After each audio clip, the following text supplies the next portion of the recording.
नमस्कार दोस्तों, आपका स्वागत है अपने चैनल पे सुमित कुमार एजुकेशन प्लेटफॉर्म पे। तो दोस्तों, आज हम देखने वाले हैं कक्षा 10वीं विषय हिंदी और पाठ तीसरा वाह रे वाह हमदर्द, वाह रे हमदर्द।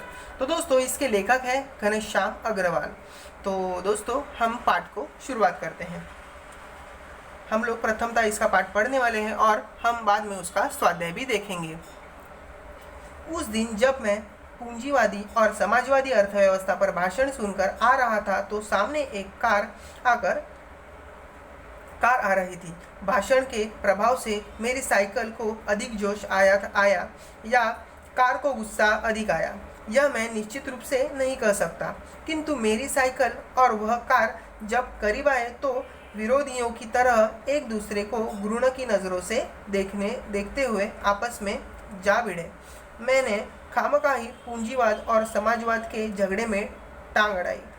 फलस्वरूप मेरी टांग टूट गई। दुर्घटना के बाद आज भी इंसानियत कायम है, यह सिद्ध करने के लिए कुछ लोग मेरी तरफ दौड़े। आँख खुली तो अपने आप को एक बिस्तर पर पाया। इर्द गिर्द कुछ परिचित अपरिचित चेहरे खड़े थे। आँख खुलते ही उनके चेहरों पर उत्सुकता की लहर दौड़ गई। मैंने कहराते हुए कहा, मैं कहाँ हूँ? आप सार्वजनिक अस्पताल के प्राइवेट वार्ड में हैं। आपका एक्सीडेंट हो गया था, सिर्फ पैर का फ्रैक्चर हुआ है, अब घबराने की कोई ज़रूरत नहीं। एक चेहरा इतनी तेज़ी से जवाब देता है, अगला है मेरे होश आने तक वह इसलिए रुका रहा। अब मैं अपनी टांगों की ओर देखता हूँ। मेरी एक टांग अपनी जगह पर सही सलामत थी और दूसरी टांग रेत की थैली के सहारे एक स्टैंड पर लटक रही थी। मेरे दिमाग में एक नए मुहावरे का जन्म हुआ, टांग का टूटना, यानी सार्वजनिक अस्पताल में कुछ दिन रहना। सार्वजनिक अस्पताल का ख्याल आते ही मैं काँप उठा। अस्पताल वैसे ही एक खतरनाक शब्द होता है, फिर यदि उसके साथ सार्वजनिक शब्द चिपका हो तो समझ लो आत्मा से परमात्मा के मिलन होने का समय आ गया है। अब मुझे यूँ लगा कि मेरी टांग टूटना मात्र एक घटना है और सार्वजनिक अस्पताल में भर्ती होना एक दुर्घटना है। टांग से ज़्यादा फिक्र मुझे उन लोगों की हुई जो हमदर्दी जताने मुझसे मिलने आएंगे। ये मिलने जुलने वाले कई बार इतने अधिक आते हैं कि कभी कभी इतना परेशान करते हैं कि मरीज़ का आराम हराम हो जाता है, जिसकी मरीज़ को खास ज़रूरत होती है।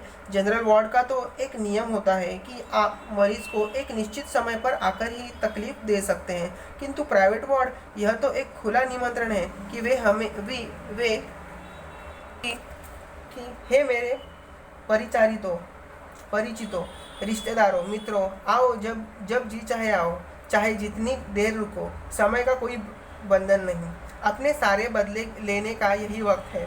बदले का बदला और हमदर्दी की हमदर्दी। मिलने वालों का ख्याल आते ही मुझे लगा कि मेरी दूसरी टांग भी टूट गई।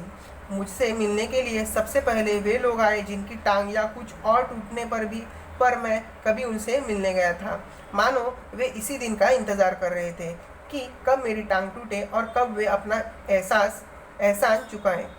उनकी हमदर्दी में यह बात खास छिपी रहती है कि देख बेटा, वक्त सब पर आता है।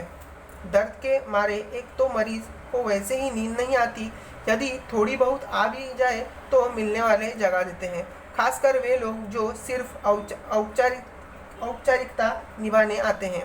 इन्हें मरीज़ से हमदर्दी नहीं होती, ये सिर्फ सूरत दिखाने के लिए आते हैं। ऐसे में एक दिन मैंने तय किया कि आज कोई भी आए मैं आंखें नहीं खोलूँगा, चुपचाप पड़ा रहूँगा। ऑफिस के बड़े बाबू आए और मुझे सोया जानकर वापस जाने के बजाय वे सोचने लगे कि यदि मैं इन्हें नहीं देखा तो कैसे पता चलेगा कि वे मिलने आए थे। अंततः उन्होंने मुझे धीरे धीरे हिलाना शुरू किया। फिर भी जब आंखें नहीं खुली तो उन्होंने मेरी टांग के टूटे हिस्से को जोर से दबाया। मैंने दर्द के मारे कुछ चीखते हुए जब आँख खोली तो वे मुस्कुराते हुए बोले, कहिए अब दर्द कैसा है? मोहल्ले वाले अपनी फुर्सत से आते हैं। उस दिन जब सोनाबाई अपने 4 बच्चों के साथ आई तो मुझे लगा कि आज फिर कोई दुर्घटना होगी। आते ही उन्होंने मेरी ओर इशारा करते हुए बच्चों से कहा, ये देखो चाचा जी। उनका अंदाज कुछ ऐसा था कि जैसे चिड़ियाघर दिखाते हुए बच्चों से कहा जाता है, देखो बंदर, ये देखो बंदर। बच्चे खेलने लगे। एक कुर्सी पर चढ़ा तो दूसरा मेज पर। सोनाबाई की छोटी लड़की दवा की शीशी लेकर कथकली डांस करने लगी। रप रप की आवाज़ ने मेरा ध्यान बटाया। क्या देखता हूँ कि सोनाबाई का एक लड़का मेरी टांग के साथ लटक रही रेती की थैली पर बॉक्सिंग की प्रैक्टिस कर रहा है। मैं इसके पहले कि उसे मना करता, सोनाबाई की लड़की ने दवा की शीशी पटक दी। सोनाबाई ने एक पल लड़की को घूरा, फिर हंसते हुए बोली, भैया पेड़े खिलाओ, दवा गिरना शुभ होता है। दवा गई समझो बीमारी गई।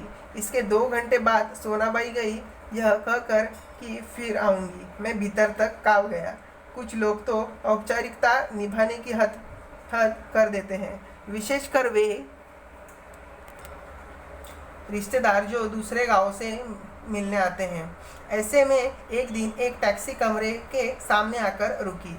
उसमें से निकल कर एक आदमी आते ही मेरी छाती पर सिर रखकर औंधा पड़ा रोने लगा और कहने लगा, हाय तुम्हें क्या हो गया, कार वालों का सत्यानाश हो।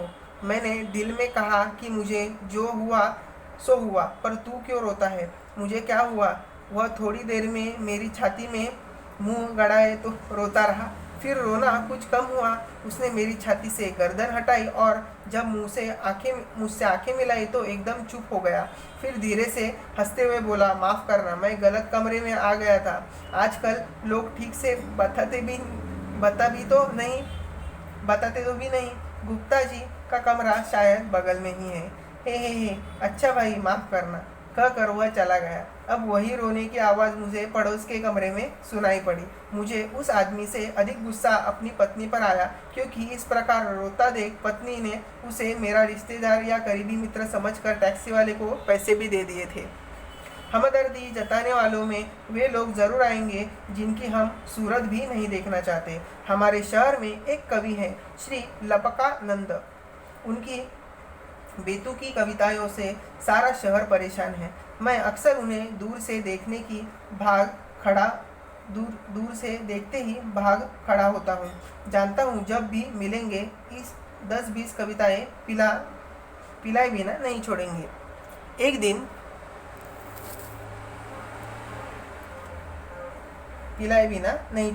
एक दिन बगल में झोला दबाए आ पहुँचे। आते ही कहने लगे, मैं तो पिछले 4-5 दिनों से कवि सम्मेलनों में अति व्यस्त था। सच कहता हूँ, कसम से मैं आपके बारे में ही सोचता रहा। रात भर मुझे नींद नहीं आई और हाँ, रात को इसी संदर्भ में यह कविता बनाई।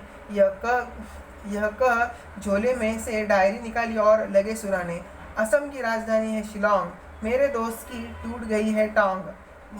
मोटर वाले तेरी ही साइड थी रॉन्ग। कविता सुनकर वे मुझे ऐसे देख रहे थे मानो उसकी एक आँख पूछ रही हो, कहो कविता कैसी रही, और दूसरी आँख पूछ रही हो, बोल बेटा अब भी मुझसे भागेगा। मैंने जल्दी से चाय पिलाई और फिर कविताएं सुनने का वादा कर बड़ी मुश्किल से विदा किया। अब मैं रोज़ ईश्वर से प्रार्थना करता हूँ कि हे ईश्वर, अगर मुझे मेरी दूसरी टांग भी तोड़नी हो तो हे ईश्वर, तुझे मेरी दूसरी टांग भी तोड़नी है तो ज़रूर तोड़, मगर कृपा कर उस जगह तोड़ना जहाँ मेरा कोई भी परिचित न हो, क्योंकि बड़े बेदर्द होते हैं ये हमदर्दी जताने वाले। दोस्तों, हंसी घर के आईने से दोस्तों ये पाठ लिया गया है। तो दोस्तों, आपको ये पाठ बहुत अच्छा लगा होगा ना, क्योंकि ये स्टोरी बहुत इंटरेस्टिंग थी, ये पार्ट बहुत इंटरेस्टिंग था। दोस्तों, हमें जो शब्द समझ में नहीं आए इसका अर्थ हमें यहाँ दिया है। फिक्र चिंता, हमदर्दी सहानुभूति, एहसान कृतज्ञता, औंधा उल्टा।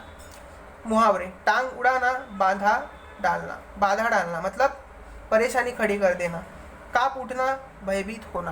तो दोस्तों, ये थे इसके शब्द संसार। तो दोस्तों, हमने अभी ये धड़ा रीड किया है, तो हमें नेक्स्ट वीडियो में इस पार्ट का स्वाध्याय देखने वाले हैं। तो दोस्तों, आपको ये पार्ट कैसे लगा मुझे कमेंट्स में ज़रूर लिख के बताइए। तो दोस्तों हम नेक्स्ट वीडियो में मिलते हैं इस पार्ट का स्वाध्याय लेके।